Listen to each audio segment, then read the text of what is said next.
Panguva ino zvanzi President Idi Mnangagwa is almost through processes ekuti vakwanise kuatena Vision 2030 oro panguva ino yekuti vakwanise kuuya vanyatso installa their kingdom munyika yeZimbabwe inenge ichalawa kuti awa the Mnangagwa family haisi kuzobva in power.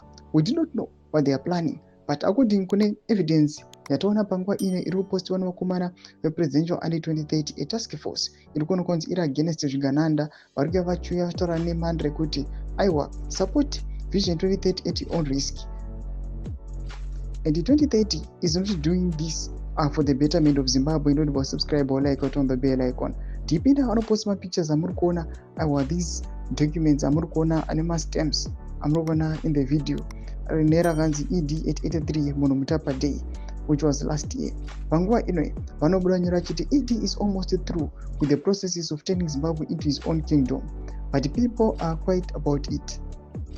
Only fake opposition are tweeting, we need new leaders. ED is now a national security threat. Let's speak one voice. This is not a ZANU-PF issue. No to Munumutapa kingdom. Thomas Karubuda Panguva inotaurwa this task force achiti aiwa macitizens ese munyika yeZimbabwe they must rise up. Noda kuti kuri kutoonekwa kunzi kungori nevanhu zvavo vari kunzi vakangobraibiwa oro vakapiwa some money or whatsoever gifts avakapiwa kuti vangoya vachingoenda against the Vision 2030 ava zvekungodeceiva vanhu, but vasiri the real change makers.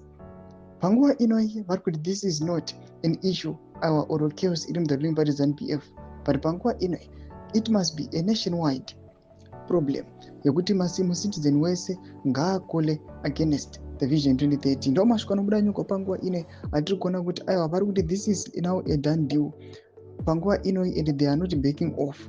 Kubvira kudhara mutungamiri wenyika Emerson Mnangagwa wachipinda muna 2017 2018 takanzwa chiti 2013 ndenge ndichipo, which means these plans angagara aripo, and panguva ino tiona tamuna 2026 nazobuda pachena kuti aiwa they are living and they are moving and walking mablueprints avangagara vaisa kudhara. Pinda comment section medu zofunguro aimot kudi pamusoro pechitiko ichi. So subscribe or like chetonga bell icon.